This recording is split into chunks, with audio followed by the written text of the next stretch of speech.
자, 여기서 이제, 그, 경로설, 이제 경로는 확실해진 거고요. 이제 경로한 그날, 윤석열이 실제로 전화를 한 거냐, 누구누구한테 연락을 한 거냐, 그게 다 윤석열과 연관돼서 한 거냐, 아니면 김건희가 시켰거나 직접 한 거냐, 요 방향으로 지금, 이 프레임이 많이 바뀌었습니다. 그러니까 김건희 등장한 지 3일도 안 됐는데, 이미 김건희가 한 건 기정사실이고, 도대체 김건희의 따까리가 어디까지냐라는 부분을 우리가 확인을 해야 되는데요. 그게 뭐냐면 김건희한테 전화 받은 놈들이 누구냐. 요게 이제 얘기가 되는 거죠. 다요. 그러니까 지금 나온 사람들 다요. 그래서 다일 거라고 생각이 되는데 여기에 대통령의 문고리 3인방 중에 하나도 여기에 끼어들었다고 합니다. 잠깐만요. 문고리 3인방, 대통령의 문고리 3인방. 중요한 건 그 앞에 대통령이 누구냐잖아요. 지금 이제 윤석열의 그러니까 우리 문고리라는 얘기가 대통령실의 문을 지들이 잡고 지들을 통하지 않으면 대통령을 못 만나게 한다는 의미에서 문고리라는 별명이 붙었잖아요. 네. 얘네들이 이제 윤석열을 가둬놓고 못 나오게 하는 문고리죠. 그러니까 그러면은 누구를 섬기는 문고리 애들이야? 그러니까 김건희를 섬기는, 그렇죠. 김건희한테 허락받아가지고 어떻게 문 지금 열어줘요? 윤석열의 문고리들은 윤석열을 보좌하는 게 아니라 윤석열은 냅두고 김건희를 따라다녀요. 그렇죠. 그렇기 때문에 이 문고리들은 감금형 문고리다라고 얘기할 수 있겠죠. 자, 강의구 어떻게 해서 나타난 건지 확인해 보겠습니다. 네, 그 VIP 경로설이 작년 7월 31일에 있었는데 그날 강희구 대통령실 부속실장이 임기훈 국방비서관과 수차례 통화한 사실이 확인됐습니다. 강희구 실장은 검찰 수사관 출신으로 윤석열과 20년 인연을 이어온 최측근으로 알려졌고요. 또 윤석열이 검찰총장일 때 비서관을 지냈고 대통령직 인수위에도 있었고 지금 이제 차관급인 부속실장에 임명이 됐죠. 당시 대통령 경로설의 진원지인 7월 31일 오전 국가안보실 회의에도 참석했다고 합니다. 아, 이게 나는 이제는 이렇게 이해가 되네. 검찰총장 시절에 비서실장을 했고, 건희가 같이 심어주는 거죠. 심어주고. 네.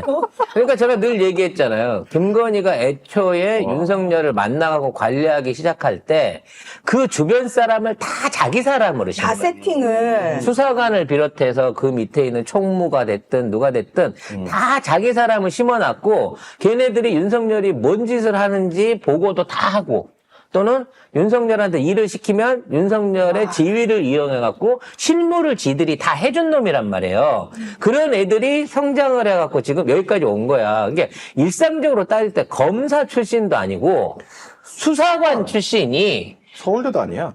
부속실을 맡고 있다. 이거는 얘가 정말 천재적이고 막 재능이 뛰어나고 막 이 사람이에요. 여기 왼쪽에 있는 엄청난 재능을 가진 이런 사람이 아니라고 하면 낙하산으로 꽂은 놈이라는 거예요. 누가 꽂았냐는 거지. 결국은 실세가 꽂았다는 건데, 지금 오령님이 하는 짓이 민비보다는 서태후 느낌이 강하다고 하셨는데, 서태후는 다 죽여요. 근데 민비는 다 살려요. 그 차이인 거죠. 정이 있어 우리는. 한 번 정을 주면 관계를 끊질 않아. 아니야, 얘들은 동업자들 결국 다 감옥 보내고 뒤통수 치고 돈 뺏고 하잖아요. 이 그거는 문제는. 동업자고. 일 시키는 애들은 그러진 않아? 그러지 않는 거죠. 그러니까 그거를 뭘로 했는지 모르겠어요. 돈도 줄 만큼 주고 뭐 플러스 알파도 주는 것 같습니다만 아무튼 이 강희구라고 하는 인물이 부속실장을 한다는 것 자체가 사실은 이 사람의 경력이나 어떤 능력으로 봤을 때 아이러니한 거예요. 근데 이런 사람이 윤 대통령하고 통화를 했다. 과연 그 상대가 진짜 윤 대통령일까라는 생각이 든다는 거지. 이분은 67년생이고 경상남도 진주시 태어나서 진주고등학교 졸업하고 경상대학교 법학과 그 다음에 검찰수사관 이렇게 됐어요. 그 다음부터 신기하다. 2006년 2월부터 대검찰청 중앙수사부에서 평검사로 근무했던 시절부터 윤석열하고 알고 지내면서 20년 동안 측근으로 인연을 쌓았다. 그래서 이러한 측근이 유지될 수 있는 거는 윤석열의 컨트롤로는 불가능하고 뭐 일반미를 비롯한 각종 곡물 관리에 뛰어났던 건의의 관리 능력을 통해서 얘는 콩, 얘는 쌀, 얘는 조 이런 식으로 분류돼서 이용이 되는 겁니다. 그러니까 건의 주변에 있는 사람들은요, 건의의 필요에 따라서 분명히 등급이 정해져 갖고 관리가 돼요.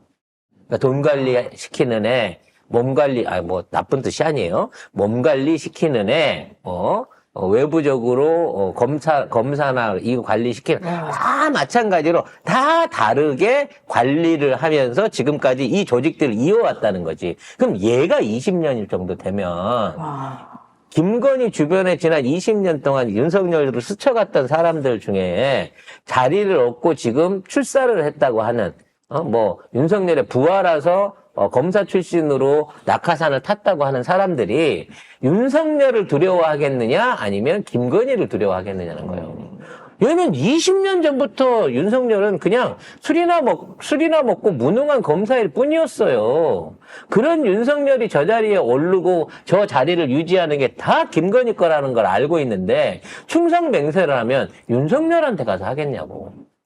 윤석열한테 하도 야 우리 마누라 만나봐 그러지. 그러네. 윤석열이 관리할 수 있는 상황이 아니라는 거야 이 나라는 지금. 그러니까 이명수 기자하고 전화 통화를 하면서 명신이가 아니 내가 권력을 잡으면이라는 얘기가 너무 아무렇지 않게 나왔구나.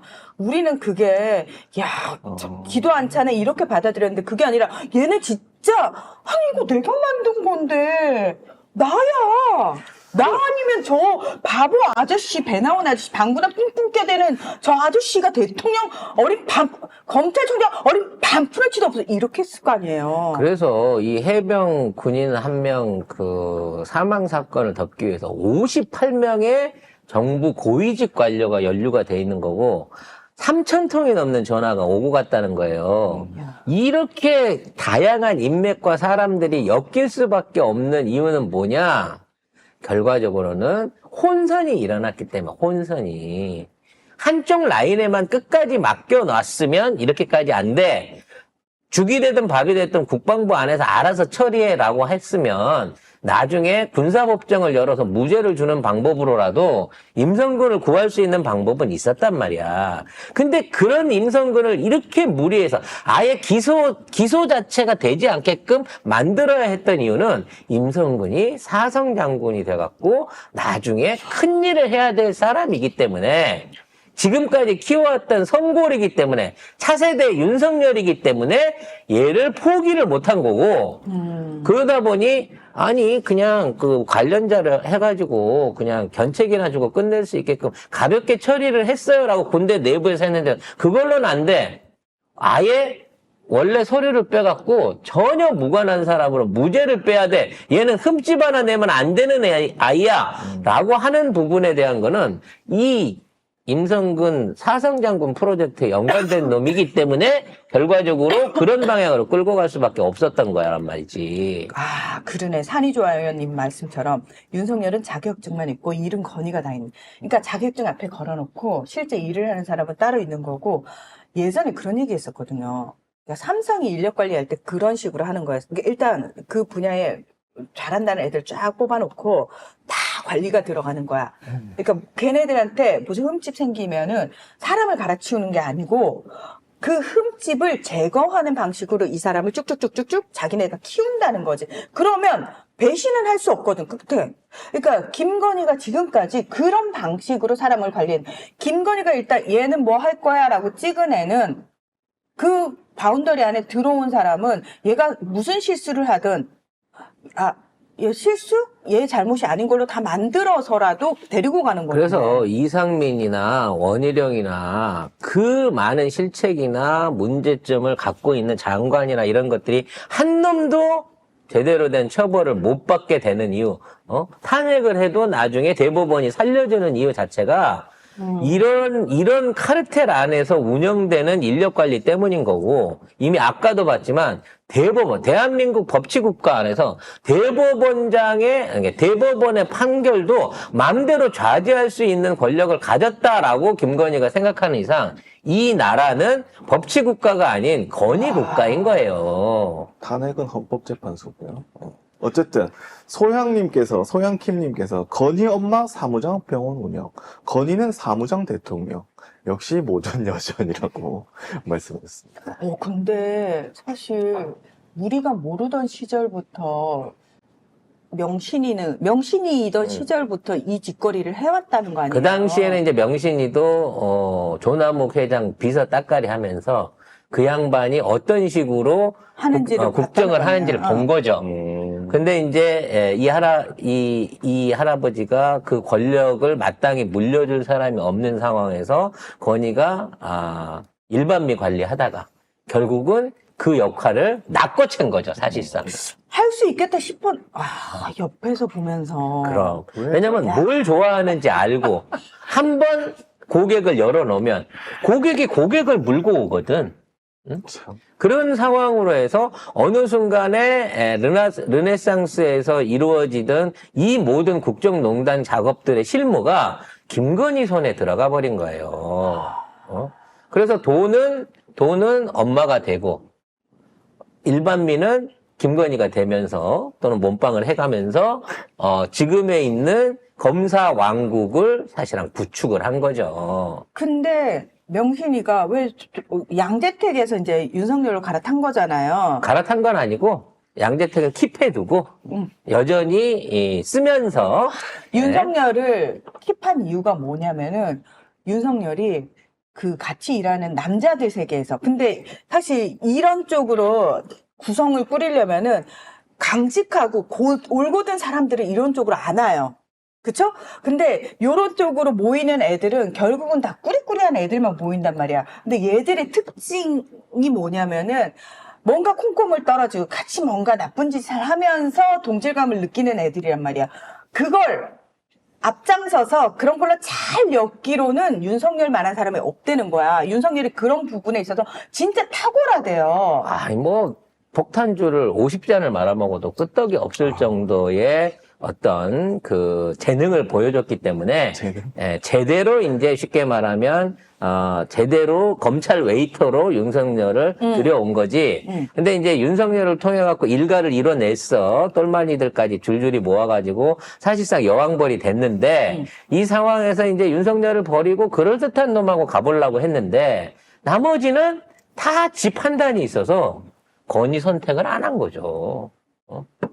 쉽게 말해서 내가 영부인이 되려고 하면 누군가 내 옆에서 카운터 파트너를 해줄 똘똘한 간판이 있어야 되는데 제정신 박힌 놈은 김건희가 아무리 못하지, 그렇게. 하더라도 그걸 못한 거고 윤석열은 난 김치찌개만 같이 먹어도 행복해라고 해주니까 그러니까. 이 자리가 윤석열한테 돌아갈 수 있었던 거죠. 그리고 윤석열 입장에서도 자기 한계를 알잖아요. 그러니까 자기의 약점들이 너무 많으니까 그럼 약점을 다 치우고 가려면 얘를 잡고 가야 되겠다 생각. 이런 나라도 이렇게 케어해주고 이렇게 만들어주는 사람은 감사합니다. 얘밖에 없네?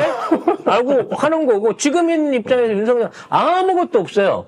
아마 뭐 예금에 뭐 몇 억 있다고는 하는데 2억 얼마? 예, 2억인가 6억, 요즘 6억으로 늘었어. 6억이에요. 예, 2억인가 6억인가 있다고 하는데 아마 본인은 명의만 있고 통장하고 카드는 건희가 갖고 있을 거예요. 김건희 20억 자기 넘으니까. 돈을 자기가 빼지도 못해? 그렇지. 그건 자기 돈이지만 자기가 인출 못하는 돈이고 그냥 법카만 받아가지고 쓰는 거야. 신나게 쓰는 거죠. 그러면은 주변에서 이혼해라는 게 미쳤어? 이혼하면 나는 그렇지. 어떻게 살라고 이렇게 되는 거네. 야, 이혼하면 내가 뭐 위자료를 받을 수가 있어. 뭐 다른 데 번듯한데 취직을 할 수가 있어. 그러네. 그러니까 이게 내가 뭐나나 연금이듯이 이 윤석열이는 김건희가 연금인 거예요. 그러네. 그러니까 못 진짜. 벗어나는 거야. 이야. 자, 이 상황에서 조태양 국가안보실장 사실 이게 뭐 김태호 따까리나 마찬가지인 건데 얘도 결국은 통화를 했다라고 하는 사실이 밝혀졌습니다. 네, 조태용이 작년에 국회에 나와서는 사건에 관여하지 않았다고 했는데요. 그런데 알고 보니 최상병 사건을 경찰에 보내고 바로 회수해온 날 이종섭, 임기훈, 유재은과 적어도 10번 통화한 사실이 드러났습니다. 이제는 다 걸렸어. 다 걸렸어. 이제 안보실장부터 시작해서 전부 다 걸렸어. 근데 보통 이렇게 그 윗사람이 이렇게 일을 지시를 하면, 뭐 어떻게 지시를 해라라고 얘기를 하면, 그게 이제 이루어질 수 있을 때까지 시간을 갖고 좀 기다려줘야 되잖아. 근데 얘는 그날 마음이 급했던 거예요. 왜냐면 잼버리는 가야 되고, 시간은 없는데, 아니, 이 서류는 넘어갔다고 하잖아. 그리고 임성근은 사퇴하려고 준비까지 했었고. 준비까지 다 하고 지금 짐 싸놓고, 아, 이제 우리 모든 꿈이 끝나는구나. 이게 되다 보니까 황렬이는 행사 진행하느라고 이런 거 신경 쓸 필요가 없는 거고, 여기 몸이 달았던 사람은 아마도 이제 이 로비를 통해 가지고 이걸 처리해야 된다고 하는 건의가 제일 몸이 달았겠죠. 그러니까 평소 습관이 나온 거야. 있는데 없는데 다 전화를 다 돌린 거예요. 그러니까 어느 한 사람 책임자한테 해놓고 당신이 해결해갖고 보고하시고 기다릴 줄 알아야 되는데 얘는 그게 안 되는 거야. 아이, 원래 인생을 그렇게 살지 않았어. 왜? 믿을 수 없거든. 아무도 그렇지. 절대적으로 신뢰할 수 없기 때문에 내가 동원할 수 있는 모든 줄은 다 동원하는 거지. 안보실 찔러보고 공직기관 비서 찔러보고 경찰 찔러보고 국방부 찔러보고 다 찔러보면서 어떻게 돼가요? 어떻게 돼가요? 이걸 계속 물어본 거야. 왜? 저 저녁 때 잼버리도 가야 되거든. 이미 윤석열은 잼버리 개막식 참석했을 때부터 반취 상태였어요. 앞에 행사에서 끝나고. 일어나지도 못했잖아요. 다리가 풀려서 못 일어나는 상태였다고. 근데 이런 윤석열이가 진짜 그 낮 시간에 이렇게 많은 수십 통의 전화를 직접 해가면서 이걸 다 컨트롤했다고? 말도 안 되는 얘기예요, 이거는. 결론적으로 이거는 다 김건희한테 가는 겁니다. 근데 문제는 김건희한테 가서 국정농단이 돼갖고 이걸로 하고 탄핵을 시키고 뭐 이 절차를 다 밟아서 법대로 가려고 그러면 시간이 오래 걸립니다. 최소한 1년에서 1년 반이 걸릴 거란 말이에요. 그래서 지금 요새 자꾸 기어 나오는 얘기가 탄핵되기 전에 조기 하야하자, 개헌하자, 윤석열 받아라. 이거 내용들 자체가 결국은 조기 하야 시키는 조건으로 해갖고 봐주자는 거거든. 윤석열이랑 배후에 있던 세력들, 이걸로 이득을 얻던 세력들은 봐주고, 김건희하고 똘마니들만 잡아서 놓고, 이걸로 퉁치자는 거예요. 어떻게 봐줍니까? 절대 그게 없어야 된다는 얘기입니다, 여러분. 근데 점점 더 이게, 현실적인 대안인 것처럼 언론에서 살살 흘리고 있다는 게 저는 기분이 나쁘다는 거죠.